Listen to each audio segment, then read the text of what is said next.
asalaamaaleykum wa rahmatullah taala wa barakaatuhu ñu ngi leen di nuyu di leen ndokkeel di leen jaare bu baax a baax ci sunu chaîne Secret Bac BFM et concours maanaam chaîne bi dañ ko créé maanaam pour jàppale mboolem nit nga xamante ni dañoo am jafe-jafe ci seen wàllum jàng seen wàllum examen wala seen wàllum concours wala tey nga bëgg déposer dossier pour liggéey maanaam nga dem affaire bi xaw a jafe boo ñëwee ci chaîne bi incha allahu rabi di nga si gis résultat yu baax di nga liggéey di nga am sa examen bi ngay def macha allah te nag ñu ñëw yéen secret nopp bu baax nopp bu am doole kay maanaam lii mooy def gis danga koy def nga gis incha allahu rabi parce que lépp lu ñu fi joxee lu leer lay doon lu ñu gëstu lay doon macha allah li nga xamante ni ni nga koy def ñun ba pare ñu koy njëkk a testé suñu bopp bu doxee ñu doo ko joxe fii nii ci chaîne bi macha allah nag ñu ngi nuyu képp ko nga xamante ni mi ngi nekk ci chaîne bi di ñu suivre di abonné ci chaîne yi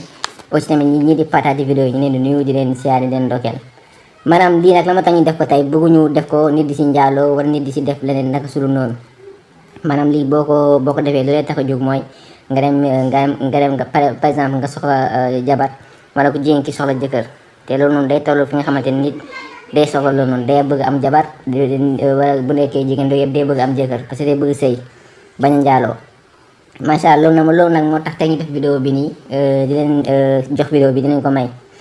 maanaam nit moom ana fay toll di nga bëgg jabar parce que da ngay bañ lu bëri li nga xamante ni lu yóbban la doo koy def te nit moom ana foo xam ne boo fa toll moom war nga mën a bàyyi lépp li nga doon def foo bi nga doon def yeeg yëpp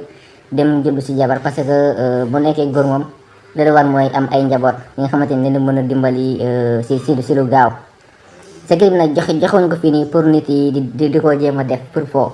parce que lii moom nekkul pour foo moo ko tax a jóg même bu nekkee foo moo la tax a jóg nga def ko sax doo si gis résultat parce que lii dafa am doole lool boo si foo yow de da nga siy gaañ sa bopp sax yow da nga siy gaañ sa bopp waaw macha allah nag secret bee ngi nii da ngay bind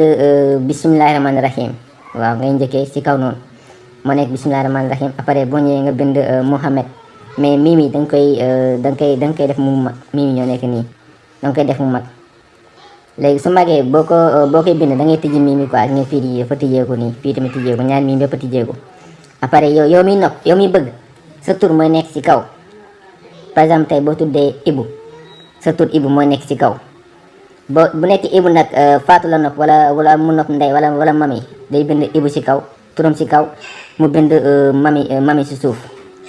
maanaam noonu loo may liggéey bi quoi maanaam tey bu nekkee mami moo nopp nag bu nekkee ku jigéen ki moo bëgg jëkkër te ki mu bëgg maanaam mi ngi koy won jëkkër yi nga xamante ni moom bëgg ko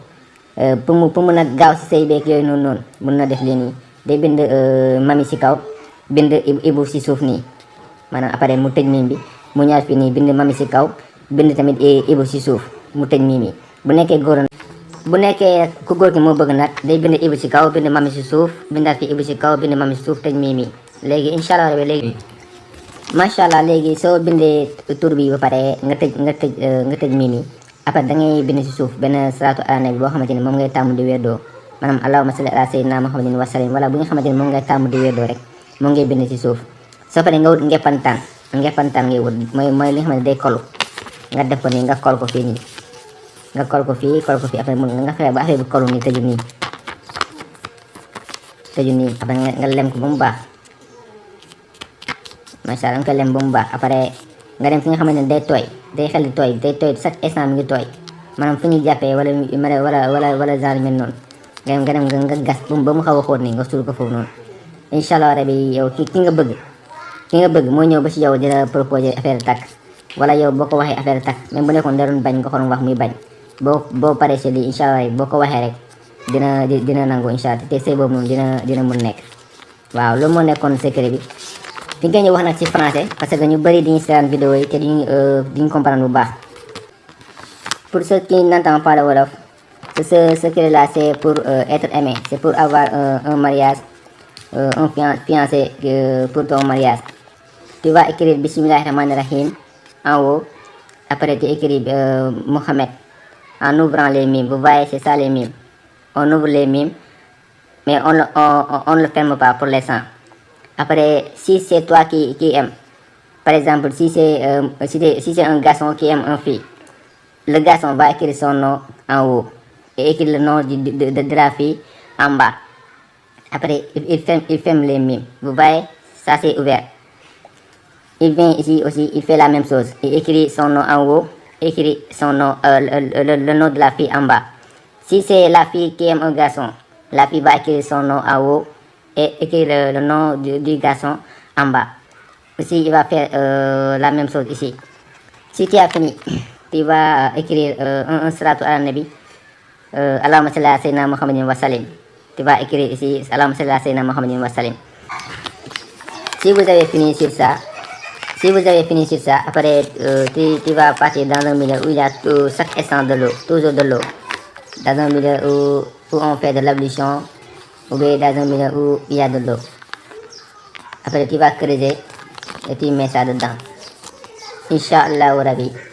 ton fiancé va venir te proposer un mariage. Inch'Allah.